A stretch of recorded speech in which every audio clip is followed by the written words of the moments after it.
Mesdames, Messieurs, fidèles téléspectateurs de la Belle Radio et Télévision, la chaîne panafricaine internationale, bonsoir et bienvenue à ce numéro de la Tribune du Mardi. Un numéro consacré au sommet du G5 Sahel à Pau en France, un sommet, vous vous en doutez, organisé dans dans une situation compliquée. Il y a eu la double perte de soldats français, d'abord au Mali, puis au Niger, à deux reprises, à Inates et Chinagoder sur la frontière avec le Niger. Plus de 100 morts en un mois, ce qui fait beaucoup. Le sommet du G5 Sahel de Pau était donc attendu avec un communiqué final qui, bien sûr, a suscité également beaucoup de commentaires et d'analyses. Et sur ce plateau, Anankpe Lagrange, qui est diplomate et également consultant. On aura en ligne de Dakar Ousseynou Nargueil, qui est journaliste. Ousseynou Nargueil va nous rejoindre dans un moment. Allô ? Ousseynou Nargueil, bonsoir. Ah, bonsoir Aziz. Écoutez, merci de nous... Merci de votre invitation. C'est nous.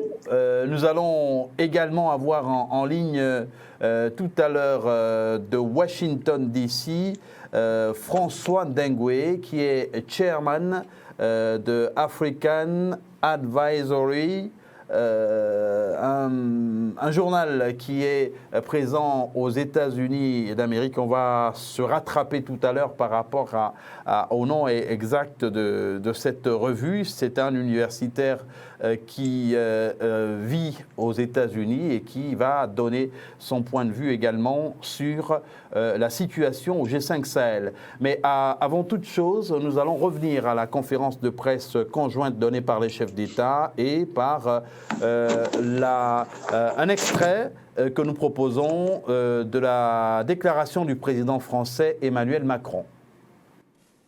Quand on considère l'espace à couvrir avec ce que représente le Sahel, il est impossible de mettre des militaires, qu'ils soient sous l'égide des Nations Unies, sous l'égide de la France ou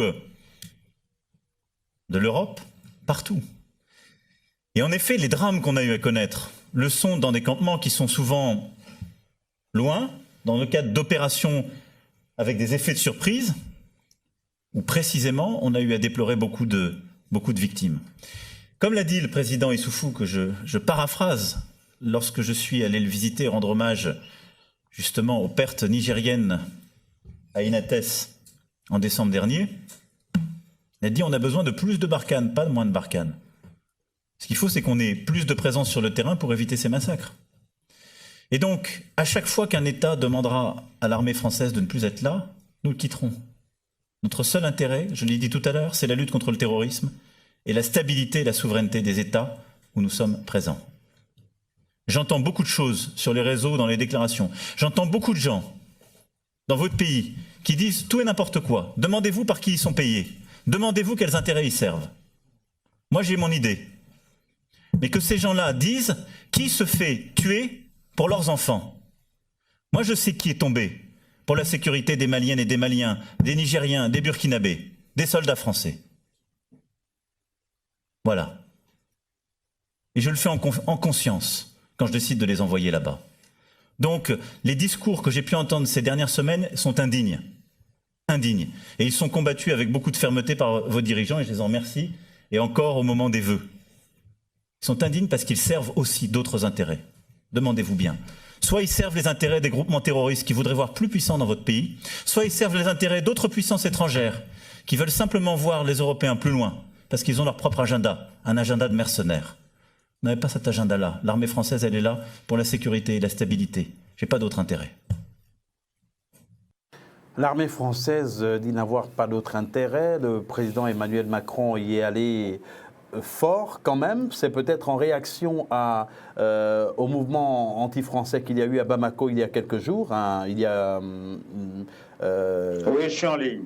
Oui, Ousseynou Nargueil, Emmanuel Macron n'apprécie pas du tout tout ce qui se fait et qui amplifie le mouvement, le sentiment anti-français, et il l'a fait savoir.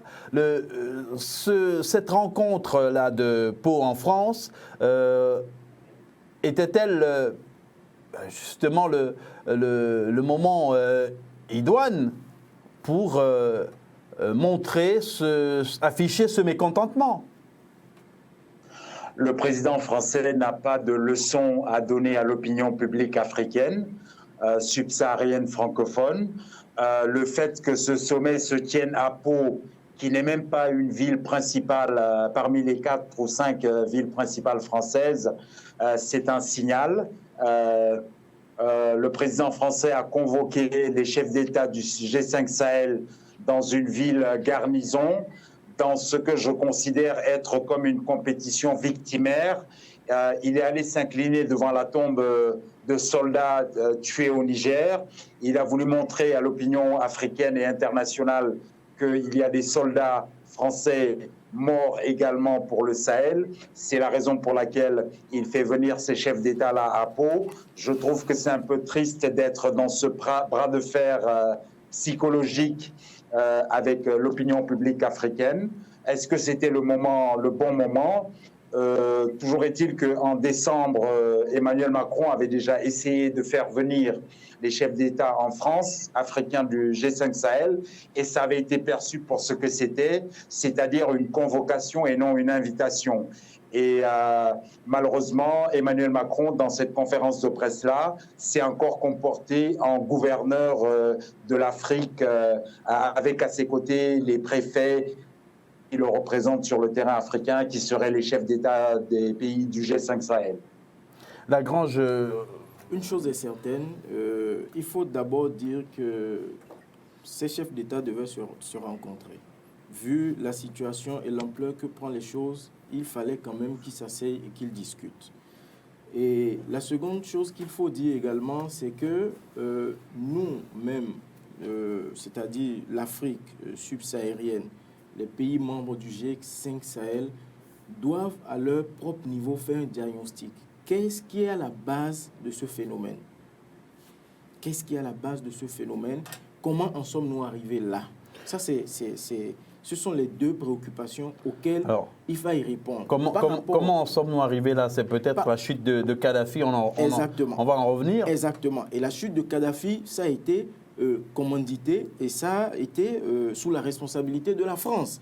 Donc, que le président français aujourd'hui dise que des soldats français sont tombés, mais combien de milliers ou de millions d'Africains sont morts depuis cette crise-là? Et nous allons maintenant suivre un extrait de la déclaration du président burkinabé Roch Marc Christian Kaboré, qui a appelé à plus de respect des engagements des partenaires des pays du G5 Sahel. 2019 a été une année difficile pour le Sahel de façon générale, le lac Tchad également, dans la mesure où, je dirais, la croissance des attaques dans le Sahel, les destructions humaines et matérielles que nous y subissons, la crise, je dirais, humanitaire sans précédent que nous vivons dans cette zone, nous a interpellés et nous montre que nous devons passer à une étape supérieure dans le cadre de la coordination de nos opérations. Je voudrais dire qu'aujourd'hui, plus que jamais, le constat, c'est que les résultats que nous engrangeons, pour l'instant, malgré les efforts que nous conjuguons, sont en deçà des attentes des populations qui éprouvent des difficultés majeures. C'est pour cela que nous avons convenu, comme le président l'a souligné, de rediscuter du dispositif et de définir des piliers sur lesquels nous allons fonder les futures actions. Le premier point que je voudrais noter, c'est la nécessité que nous puissions coordonner l'ensemble des opérations des différentes forces sur le terrain et concentrer ces actions-là, je dirais, sur le fuseau centre. Parce que nous avons constaté que depuis un certain temps, au niveau du fuseau centre, Mali, Burkina, Niger, c'est là qu'il y a les attaques les plus atroces qui ont été constatées.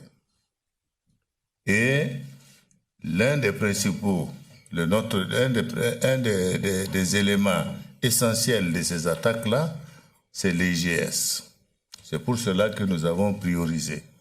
Non pas que nous n'allons pas combattre les autres formes de terrorisme. Nous avons priorisé la nécessité de mener le combat contre l'IGS, donc au niveau des 3 frontières de façon prioritaire, fondamentale. Le second point également sur lequel nous nous sommes attardés, c'est la nécessité de renforcer les capacités des armées nationales et de les doter, je dirais, des moyens qui leur permettent d'assurer le type de combat asymétrique que nous devons mener sur le terrain. Et de ce point de vue-là, les renseignements, le partage également des renseignements reste également la clé de voûte, je dirais, du succès et de nos combats sur le terrain. Et de ce point de vue-là, nous devons accentuer nos efforts pour consolider la recherche du renseignement et le partage.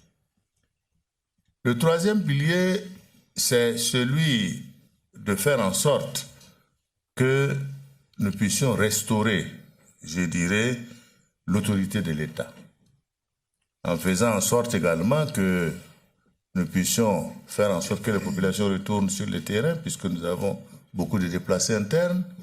Faire en sorte également que nous puissions réouvrir les écoles, les centres de santé, et permettre aux populations d'accéder aux centres de santé primaires. Ousseynou Nargueil, Roch-Marc Christian Kaboré propose, justement souligne que cette action, cette réorganisation du G5 Sahel doit s'appuyer sur 4 piliers qu'il vient d'énumérer. On a notamment l'engagement ferme à combattre le terrorisme, mais Ousseynou, la lutte contre le terrorisme est d'abord la responsabilité individuellement des États du Sahel. Non, je ne le pense pas. Déjà, je trouve un peu risible que dans une guerre qu'on qualifie d'asymétrique et de lutte contre le terrorisme, on annonce à la face du monde l'endroit où on va frapper ces terroristes et où on va les contrer. Je crois que dans une guerre contre le terrorisme, le renseignement est important et ce renseignement-là doit être secret et ne pas être révélé sur la place publique. Il faut se rappeler que l'émergence de la menace islamiste dite terroriste en Afrique a commencé dans la Corne de l'Afrique. On se rappelle de l'opération Restore Hope des États-Unis en Érythrée. Voilà, ça a donné naissance à un pays, l'Érythrée, qui s'est déclaré indépendant en 91 et qui a été reconnu par la communauté internationale en 93. Il y a un autre pays dans cette corne de l'Afrique qui est le Somaliland, qui n'est pas reconnu par la communauté internationale et qui pourtant existe. Et qui est plutôt tranquille. C'est que dans une guerre asymétrique, aucune puissance mondiale n'a fait la preuve qu'elle pouvait gagner ce type de guerre contre le terrorisme. On peut le contenir, on peut faire des frappes, mais on ne peut pas gagner cette guerre-là. On le voit avec la situation du Moyen-Orient et ce que les États-Unis y ont fait. Donc je ne crois pas que ni individuellement, ni collectivement, cette guerre-là puisse être gagnée. Parce que les terroristes en question, ils ne sont pas importés de Mars ou d'une autre planète, c'est des gens qui appartiennent à ces pays-là. Et c'est vrai qu'il y a une responsabilité de la communauté internationale, parce que quand il y a eu l'intervention en Libye, la France avait un mandat de l'ONU, donc il y a eu le verrou libyen qui a sauté et qui a amené à cette réaction en cascade et cette dissémination du terrorisme islamiste au Niger, au Burkina et au Mali. Je crois que la communauté internationale doit reconnaître sa responsabilité et c'est un bon signal qu'à ce sommet de Pau, là, il y avait le secrétaire, enfin le président de la Commission de l'Union africaine et également le représentant du président de la Commission de l'Union européenne. Je pense que ça doit passer par là. La France aussi, j'en termine par là, a une responsabilité historique à reconnaître, comme elle l'a fait pour la guerre d'Algérie ou la guerre d'Indochine, elle devra bien un jour reconnaître que, en faisant sauter le verrou libyen, c'est elle qui a créé cette situation-là,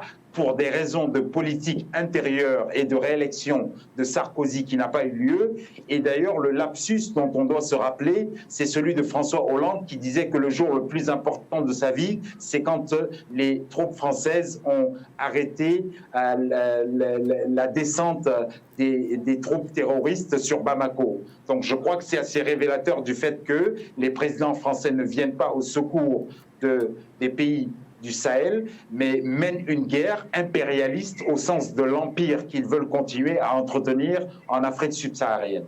Alors nous avons en ligne, avant de prendre Lagrange Simenou à Nyangpé, nous avons en ligne de Washington DC, où il est présentement un peu plus de 18 heures, François Ndengwe, qui est enseignant-chercheur. François Ndengwe, bonsoir. Eh bien, le G5 Sahel est... bonsoir ou bonjour, c'est selon. Le G5 Sahel n'a pas encore répondu aux attentes des populations de la zone, que déjà on nous parle d'une autre force, la force Takuba, qui devrait être mise en place bientôt. Mais comment expliquer cet empressement à passer à autre chose, alors que ce pourquoi on s'est investi au départ dans le G5 Sahel n'a pas encore porté de fruits? Il faut faire la part des choses. Et je crois qu'il faut éviter de rajouter des couches d'organisation sur d'autres. Dans une situation comme celle-là qui est assez complexe, il faut placer des éléments d'analyse assez simples. Et la première chose à voir, c'est commencer à comprendre quel est le background de ce conflit. Nous savons que la crise s'est précipitée en 2012, quand une partie du nord du Mali a été occupée. Alors, en tant que Maliens ou en tant qu'Africains, nous devons nous poser la question: pourquoi cela a été possible? Et depuis lors, ça va faire 8 ans, qu'est-ce qui a été fait? Cela a été possible d'abord parce que il y a un problème de souveraineté que les pays africains en général, et le Mali dans ce cas,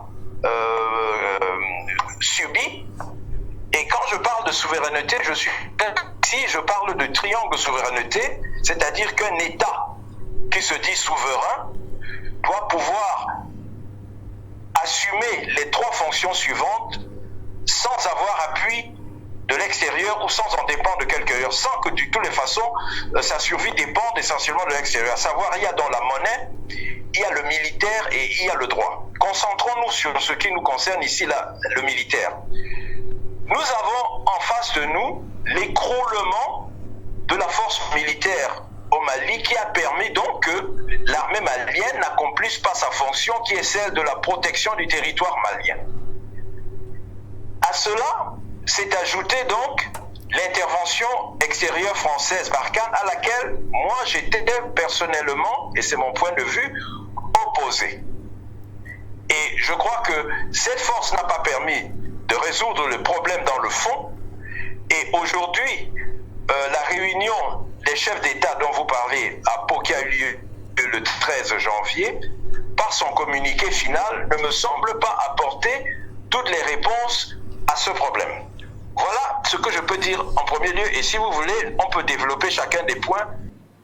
Et avant de développer Lagrange Simenou à Nyangpé, vous partagez l'approche de François Ndengwe, je le disais au début de mes propos, qui soutient que... Qu'est-ce qui est à la base de ce phénomène et comment nous en sommes arrivés là? À ce jour, qu'est-ce qui a été fait concrètement? Il y a un sentiment anti-français qui est en train de naître aujourd'hui. Mais qu'est-ce qu'ils ont fait pour pallier à cela, pour montrer au peuple de cette région-là que non, la France, depuis qu'elle est là, a fait telle chose, a aidé à faire telle chose? Quel est le résultat concret de ces opérations-là? Je pense qu'un appui devrait... il aurait fallu présenter cela. Le résultat concret de ces opérations françaises. pour que le peuple qui est aujourd'hui en train... Parce que ce sentiment... Oui, mais à la base, la responsabilité incombe d'abord aux États africains de s'organiser. Justement, la responsabilité incombe aux États africains. Mais lorsqu'un autre État qui se dit puissance décide de bafouer les traités de Westphalie, c'est-à-dire intégrer, s'ingérer dans une situation interne à un autre pays, mais qu'est-ce que vous voulez que ce pays la fasse? Il a bien dit, comme je le disais au départ, tout est parti de la situation en Libye. Tout est parti de la situation en Libye et l'Union africaine avait prévenu... L'Union africaine avait prévenu et aujourd'hui c'est un sérieux problème pour l'Union africaine. Donc, et cela suscite également une prise de responsabilité sérieuse au niveau de nos dirigeants et au niveau également de nos peuples.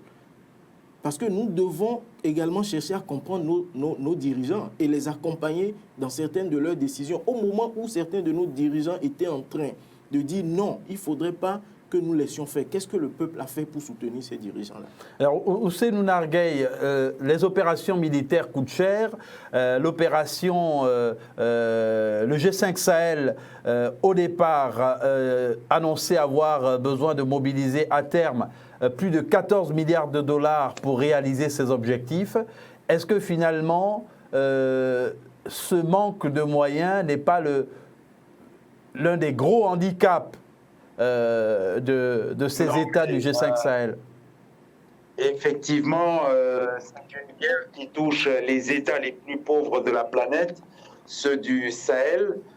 Il y a des engagements de financement qui sont venus de plusieurs pays, de l'Union européenne, des Émirats arabes, de l'Arabie saoudite, pour 100 millions de dollars, qui finalement a refusé de les décaisser parce que la France a fait une ouverture à l'Iran, qui est l'ennemi historique de l'Arabie saoudite.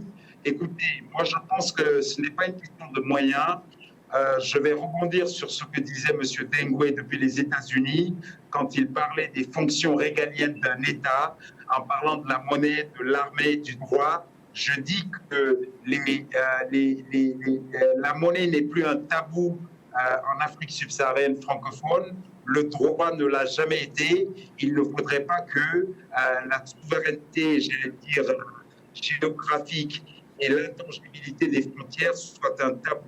La démonstration que je voulais faire tout à l'heure en évoquant le Somaliland qui existe bel et bien et l'Érythrée, c'est de dire qu'il ne faudrait pas qu'on ait une vision un peu angéliste sur la Libye. La Libye de Kadhafi n'était pas une nation, c'était un agglutinement de tribus qui était maintenu sous le joug de la dictature de Kadhafi.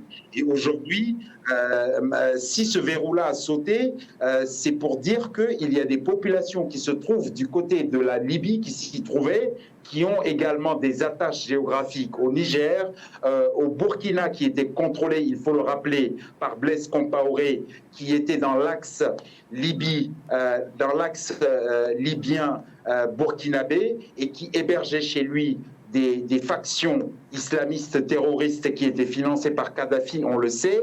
On sait que la Libye a beaucoup investi au Burkina, donc c'est un retour de bâton assez naturel. Rappelons que, bien qu'on n'ait pas l'habitude d'avoir un président chrétien, je suis obligé de le dire, à 60%, le Burkina Faso est composé de musulmans. Et dans ces musulmans-là, il y a des Touaregs. Dans ces Touaregs-là, il y a des terroristes et des islamistes. Oui, mais est-ce que le problème n'est pas une question de mobilisation de moyens. Le problème est une question, je crois, de discussion politique et de remodélage économique et j'allais dire géographique même de ces pays-là. Voilà, c'est ce que je pense. Je ne pense pas qu'il s'agit de déverser des milliards de dollars pour armer les militaires, les forces armées de ces pays-là, afin qu'ils exterminent leur population. Ce n'est pas la solution.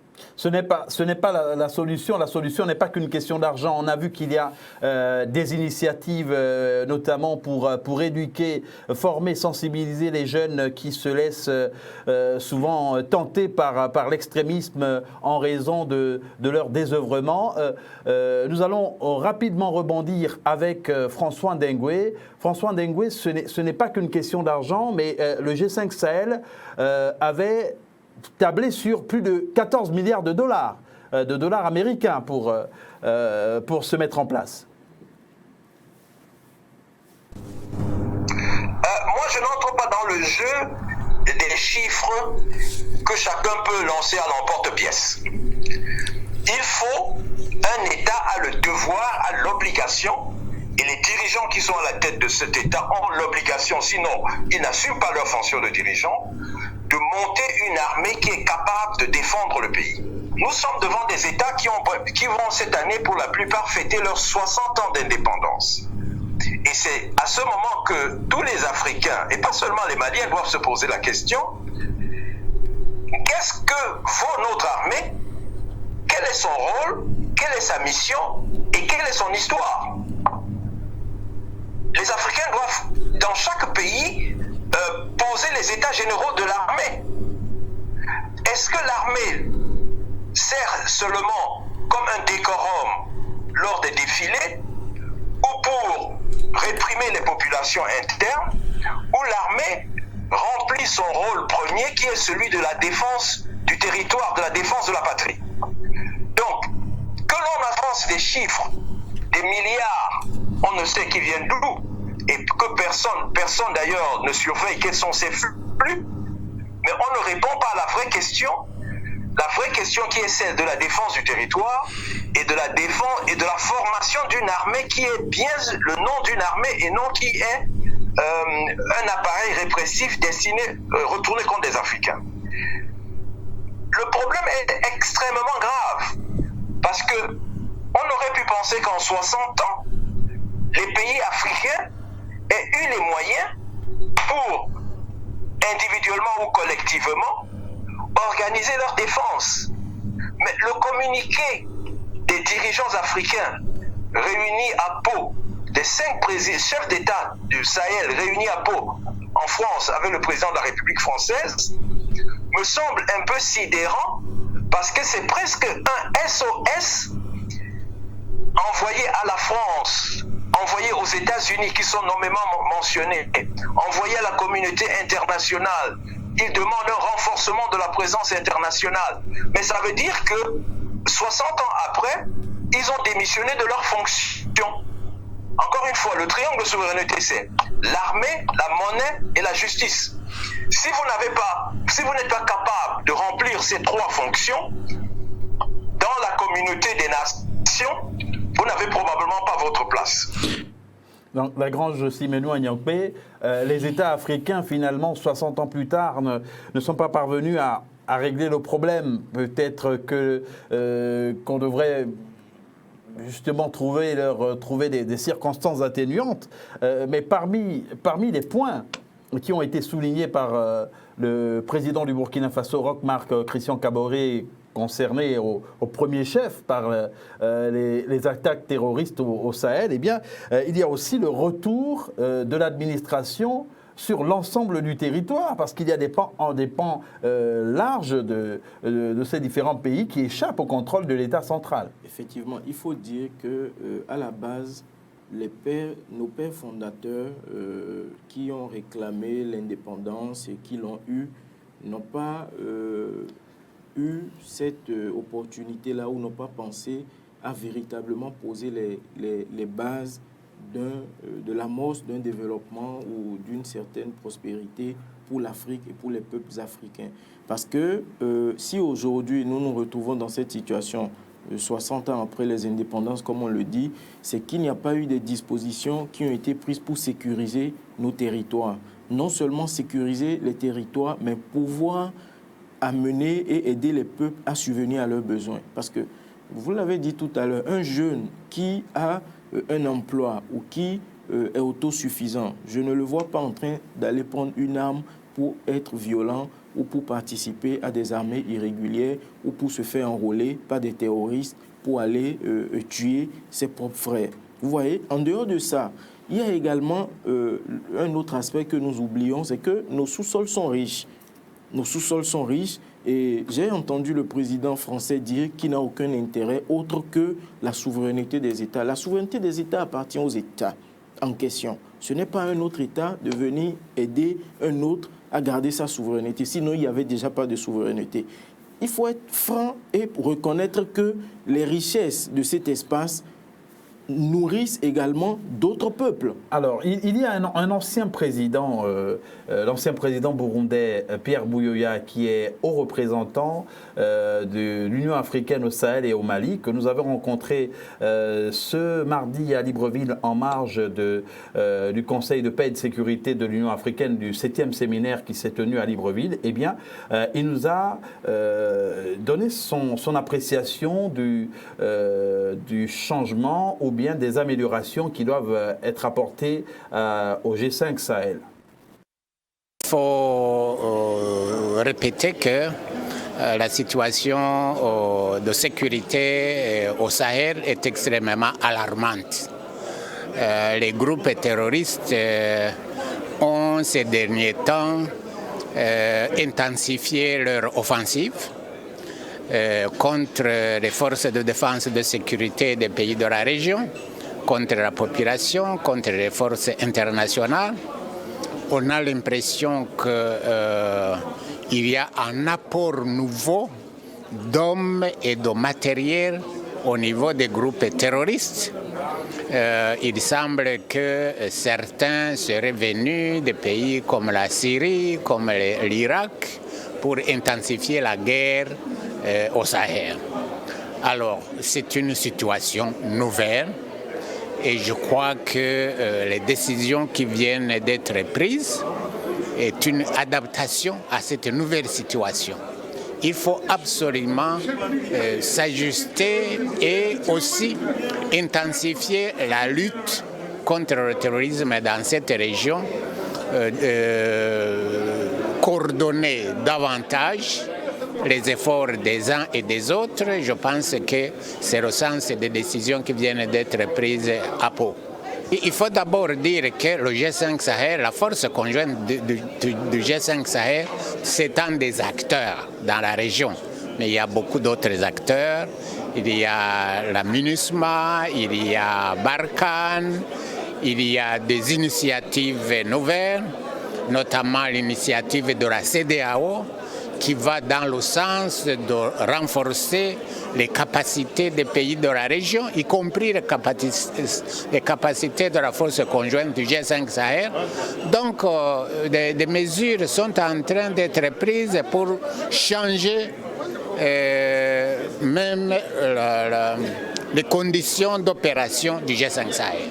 Je crois qu'il faut se convaincre que la lutte contre le Sahel n'est pas contre le terrorisme plutôt dans le Sahel, n'est pas une lutte d'un jour. C'est une lutte qui va prendre du temps. Parce qu'il faut le temps pour d'abord se rendre compte de l'ampleur du défi, c'est ce qui est en train d'être fait, pour s'organiser et pour agir. Il faut du temps. Personne ne va garantir que du jour au lendemain, le nombre de morts, de victimes va diminuer, mais à terme, il y a des possibilités, je pourrais même, ce n'est pas des possibilités, il y a une obligation de vaincre le terrorisme au Sahel. À l'instant, Pierre Buyoya, ancien président du Burundi et haut représentant de l'Union africaine au Sahel et au Mali. Avant de revenir à vous, je vais poser cette question à François Ndengwe à nouveau. Finalement, François Ndengwe, la lutte contre le terrorisme n'est-elle pas transnationale ? Ah, ça c'est une très bonne question et c'est un mot qui est souvent utilisé. Moi, je n'analyse pas les choses de la même façon. C'est vrai que c'est une question transnationale et en le cas d'espèce, et ce qui me semble manquer cruellement dans le communiqué des chefs d'État, c'est qu'il fallait une analyse historique. Vous savez tout bien que tout s'est précipité après l'écroulement du gouvernement en Libye. Et il faudrait analyser les causes de cet écroulement. Et qu'on le veuille ou pas, la France, les États-Unis et l'OTAN sont responsables de cet écroulement. Et ils ne sont pas seulement responsables parce que les conséquences de cet écroulement étaient prévisibles. Et je me rappelle que l'Union africaine, on peut dire tout ce qu'on veut, mais l'Union africaine a eu à prévenir de cet écroulement et de ses conséquences. L'OTAN, la France Sarkozy, les États-Unis d'Obama ont passé outre et sont allés détruire le gouvernement de Libye, provoquant ce que l'on sait aujourd'hui. Or, les chefs d'État africains, les 5 pays de Sahel, doivent rappeler ce fait et doivent tirer les conséquences. Or, à mon avis, ils ne le rappellent pas et ils n'en tirent pas les conséquences. Le terrorisme, tel qu'il est exprimé et tel qu'il se manifeste malheureusement, est un phénomène transnational. Mais un phénomène transnational, réponse transnationale. Et la réponse ici ne peut pas être seulement militaire. Vous voyez que, et vraiment je vais revenir sur, j'insiste sur ce communiqué, communiqué commun de cette réunion de Pau, qui parle de 4 piliers. Mais ces 4 piliers, à mon avis, ne vont pas au fond du problème. Et c'est ce qui est regrettable. On ne peut pas seulement parler d'argent, il faut parler des hommes, il faut parler d'organisation et surtout, il faut parler de patriotisme. Ce ne sont pas les milliards envoyés qui vont enseigner aux militaires maliens ce que c'est que le patriotisme, ou aux soldats du Tchad ce que c'est que le patriotisme, ou ce que cela demande comme organisation pour mettre en pied une force capable de résister et de vaincre et d'écraser le terrorisme. Parce que là aussi, on nous enfume et on ne dit pas de quoi il s'agit exactement. Qui sont ces terroristes? Je n'ai pas vu depuis bientôt 10 ans, je n'ai pas vu une analyse académique ou même stratégique de ces terroristes. Qui sont-ils? Sont-ils des Africains? Combien sont-ils? Qui les arme? D'où vient leur argent? Quelle est leur organisation? Après tout, ce n'est pas l'armée des États-Unis qui attaque l'Afrique. Ces terroristes ne constituent pas une armée surpuissante pour que des États organisés soient incapables de les écraser. Qui sont-ils? De quels moyens disposent-ils? Pourquoi n'informe-t-on pas le public? Tous ces chefs d'État de ces 5 pays devraient faire comme un devoir de venir régulièrement devant leurs concitoyens, peut-être 2 fois par an ou même plus, pour donner l'état des lieux de la lutte contre ce terrorisme qui permettra à la population d'être mieux informée. On ne peut pas attendre d'une réunion à Paris ou à Pau pour résoudre des problèmes qui se trouvent à Bamako, à Kidal ou à N'Djamena ou même en Mauritanie. François Ndégué, justement, critique ce qui a été également dénoncé par d'autres personnes, le fait que ce sommet qui concerne la sécurité des États du G5 Sahel se tienne à Pau en France. Il faudrait, encore une fois, que les États africains montrent qu'ils sont autonomes.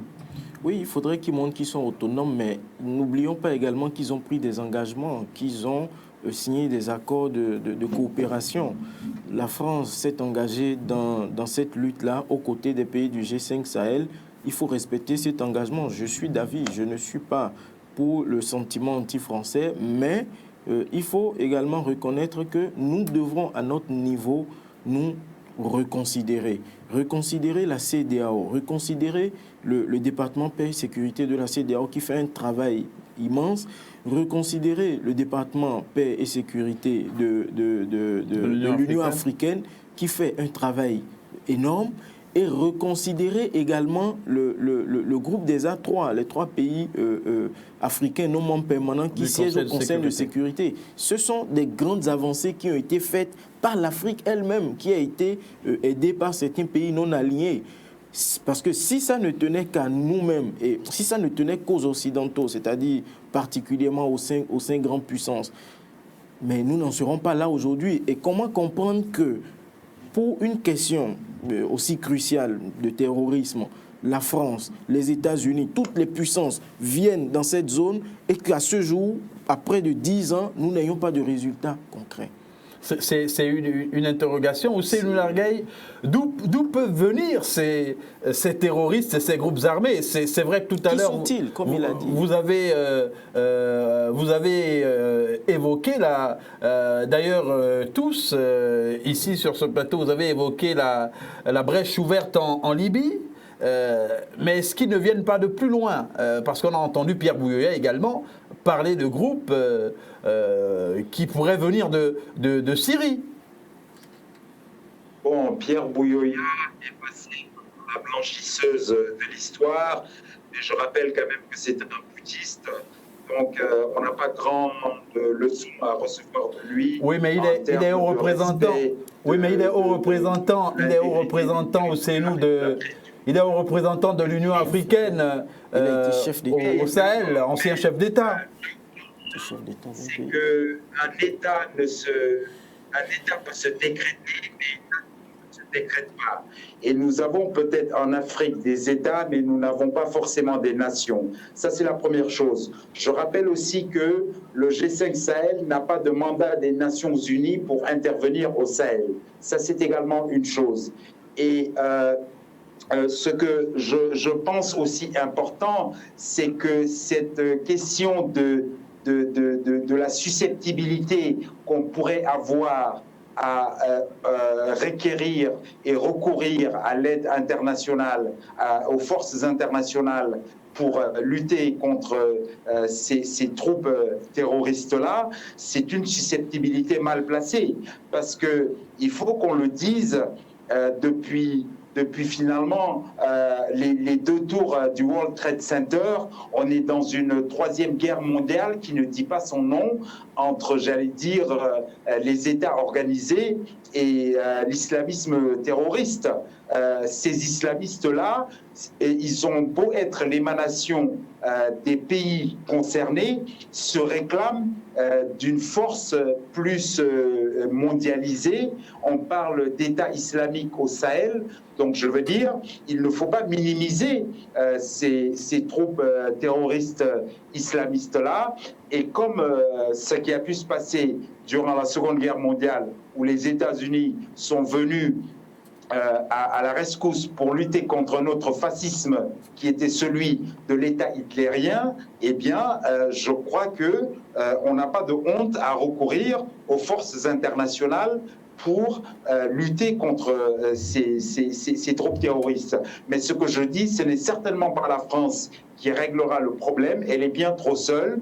Et en plus, annoncer ce qui va se faire et annoncer aussi le nombre de militaires. Et là, Macron a annoncé qu'il y aura 200 militaires de plus à rajouter à la force Takuba qui sera mise en place.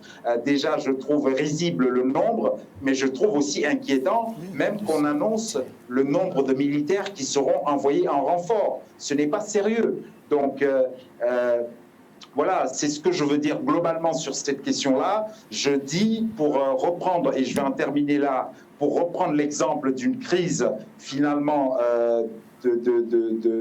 qualifiée de terroriste qui a eu lieu dans le pays dont est originaire M. Dengwe, qui nous parle des États-Unis, le Cameroun, eh bien, après 3 ans ou 4 ans, il a bien fallu recourir à un dialogue national et on a consenti à ce que les 2 provinces anglophones qui étaient en cause aient le droit de légiférer pour leur justice et leur éducation. Je crois qu'il faut aller vers des mesures comme ça structurelles et non pas être tous des va-t-en-guerre qui disent que ces gens-là sont des apatrides qui n'appartiennent pas à nos pays et qu'il faut exterminer.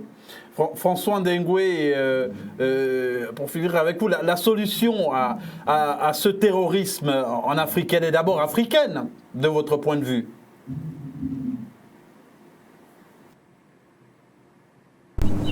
C'est la moindre des choses. Et on ne peut pas, et vous avez votre remarque au début est bonne, on ne peut pas aligner, entasser des structures sur d'autres structures. On a eu l'opération Barkhane, et maintenant on nous parle du futur groupement de forces spéciales européennes qu'on baptise Task Force Takuba. Nous ne sommes pas à l'époque coloniale. C'est pas là, mais vraiment c'est un retournement. C'est un Berlin qui revient. Des forces spéciales européennes venant opérer en Afrique pour lutter contre le terrorisme. Ce sont les Africains en premier qui doivent lutter sur leur territoire contre le terrorisme. Les Européens ont bien d'autres choses à faire. N'y a-t-il pas suffisamment d'Africains pour lutter contre le terrorisme en Afrique? Pourquoi nous faut-il une task force européenne sur le sol africain en 2020? Et d'autre part, il y a quelque chose de crucial sur lequel on ne parle jamais. Si vous avez sur votre territoire des forces étrangères qui opèrent, ces forces opèrent sous quel commandement? En tant qu'Africain, je suis, et désolé, excusez-moi de le dire, je suis outré que des forces non africaines opèrent sur le territoire africain. Déjà cela, c'est difficile pour moi de l'admettre. Et ensuite, que ces forces opèrent sous un commandement qui ne soit pas africain. Pour que cette task force Takuba soit acceptable, et encore pour moi, vous pouvez imaginer que mon point de vue n'est pas... il ne faut pas qu'il y ait ce genre de task force. Les Africains, il y a suffisamment de soldats en Afrique. Et si jamais cette task force Takuba devait être opérationnelle, elle ne peut, à mon sens, être que sous un commandement africain. Les forces militaires américaines, françaises qui opèrent en Afrique sous le commandement de leur chef d'État, pour moi, c'est une ineptie. Vous n'imaginerez pas des forces militaires africaines opérant en France ou en Allemagne sous le commandement d'Africains. C'est parce que les Africains ont oublié le sens de ce que veut dire la véritable définition de la souveraineté. Vous n'imaginez pas que des militaires africains opèrent sur le sol des États-Unis d'Amérique avec un commandement autre que sous un commandement américain. Or, non seulement il y a un flou absolu qui existe en Afrique, non seulement on n'informe pas les Africains et même les parlementaires sur les conditions exactes d'opération de ces forces extérieures, personne n'en connaît le nombre, personne ne connaît l'équipement, personne ne connaît les termes du contrat. Tout ce que l'on sait, c'est qu'elles sont là et ça ne peut pas résoudre le problème. François Ndengwe, je vous remercie. C'est moi qui vous remercie. François Ndengwe, à l'instant, on va faire un dernier tour de table avant de conclure. Ok, je partage en partie l'approche de mon aîné François Ndengwe, qui dit qu'il est inconcevable que ces armées opèrent sur nos territoires sous des commandements étrangers. Mais il faut dire que nous avons accepté cela depuis très longtemps. Nos éléments, les éléments de nos armées, mais qui les forment? Ce sont les Occidentaux.